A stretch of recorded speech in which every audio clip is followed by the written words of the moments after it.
తాకట్లో ఉన్న మీ బంగారాన్ని విడిపించి ఆ రోజు ఆన్లైన్ రేటుకి కొంటాం. Sharma gold company. శ్రీమాత్రే నమః.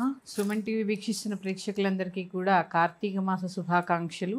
కార్తీక మాసం ఎంతో విశేషంగా అందరం జరుపుకుంటూ ఉన్నాము.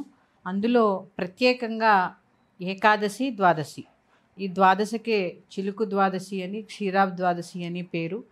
ఈ పూజా విధానం ఏమిటి, అసలు ఈ క్షీరాబ్ ద్వాదశి నాడు ఏం చేస్తారు అనేది కొంచెం వివరంగా తెలుసుకునే ప్రయత్నం చేద్దాము. యాదేవి సర్వభూతేషు ధాత్రి రూపేణ సంస్థిత నమస్తశ్యై నమస్తశ్యై నమస్తశ్యై నమో నమః. చిలుకు ద్వాదశి, దీన్నే క్షీరాబ్ ద్వాదశి అని కూడా చెప్తూ ఉంటారు. క్షీరసాగర మథనం జరుగుతున్న కాలం కాబట్టి దీన్ని చిలుకు ద్వాదశి అని, అలాగే లక్ష్మీదేవి ఆవిర్భవించి విష్ణుమూర్తి లక్ష్మీదేవిని కళ్యాణం చేసుకున్న రోజు కాబట్టి దీన్ని క్షీరాబ్ ద్వాదశి అని, అలాగే తులసి కళ్యాణము, విష్ణు కళ్యాణం చేస్తూ ఉంటారు. ఈ విశేషాలన్నీ కూడా ఒకసారి తెలుసుకుందాం. ప్రత్యేకంగా ఆషాఢ శుద్ధ ఏకాదశి నాడు తొలి ఏకాదశి అని విష్ణుమూర్తి పాలసముద్రంలో యోగ నిద్రకి ఉపక్రమిస్తారు. అక్కడి నుంచి మొదలుపెట్టి ఆషాఢము, శ్రావణము, భాద్రపదము, ఆశ్వీజము, కార్తీకం, ఇక్కడికి 4 నెలలు చాతుర్మాసం పూర్తి చేసుకుని ఈరోజు ఈ ఏకాదశి నాడు, కార్తీక మాసంలో వచ్చే శుద్ధ ఏకాదశి నాడు యోగ నిద్రలోంచి నిద్రలేచిన విష్ణువు మహాలక్ష్మిని వివాహం చేసుకున్నారని చెప్తూ ఉంటారు. అలాగే చాతుర్మాస వ్రతాలు ఈ రోజుతో పూర్తవుతాయి కాబట్టి దీన్ని క్షీరాబ్ ద్వాదశి ప్రత్యేకంగా జరుపుకుంటూ ఉంటారు. ఏం చెయ్యాలి? సాధారణంగా ఏకాదశి అంతా ఉపవాసం ఉంటారు.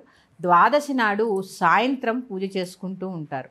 మనం అందరం చెప్పుకున్నాం, కార్తీక మాసాన్ని శివుడు కార్తీక త్రయంబకేశ్వరుడుగా, అలాగే విష్ణువు కార్తీక దామోదరుడుగా, ఈ ద్వాదశి రోజు వచ్చేసరికి ప్రత్యేకంగా ఉసిరి దీపాలు పెట్టడం దీని యొక్క ప్రత్యేకత. ఉదయమే చక్కగా శివాభిషేకం చేసుకోవడము, సాయంత్రము నక్షత్ర దర్శనం చేసుకోవడము, చంద్ర దర్శనం చేసుకొని ఉసిరి చెట్టు దగ్గర దీపాలు వెలిగిస్తారు. అలాగే తులసమ్మ దగ్గర కూడా దీపాలు వెలిగిస్తూ ఉంటారు. అందుకే తులసమ్మలో చిన్న ఉసిరి కొమ్మ నాటి పూజ చేస్తూ ఉంటారు. అంటే ఇక్కడ ఏంటి అంటే ఉసిరి చాలా ప్రత్యేకమైనటువంటి గుణాలు కలిగి ఉంటుందన్నమాట. దాన్నే ధాత్రి వృక్షం అంటారని కూడా మనం చెప్పుకున్నాము.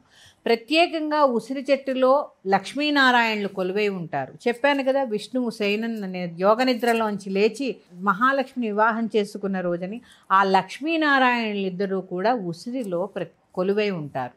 అందుకని ఏం చేస్తారంటే తులసీదేవిని మహాలక్ష్మి స్వరూపంగా, ఉసిరి చెట్టుని నారాయణ స్వరూపంగా భావించి ఈ రెండిటికి కూడా వివాహం చేస్తారు ద్వాదశి నాడు. అలాగే ఉసిరి దీపాలు చెప్పాను మీకు, ఉసిరి దీపాలు ఎలా పెట్టుకోవాలో 5 కానీ లేదా 11 కానీ మీ ఇష్టం, ఎన్ని పెట్టుకోవాలన్నా దీపాలకు ప్రత్యేకించి లెక్కంటూ ఏమీ ఉండదు. కనీసపక్షం 5 దీపాలు పెట్టుకుని చక్కగా ఉసిరి చెట్టు దగ్గర శుభ్రం చేసుకుని ఆ దీపాలు అన్నీ సిద్ధం చేసుకుని ముగ్గు వేసుకుని దీపాలు వెలిగించి ఈ తులసి కళ్యాణం చేసుకుని క్షీరాబ్ ద్వాదశి వ్రతకల్పం ఉంటుంది, అది చదువుకుంటూ ఉంటారు.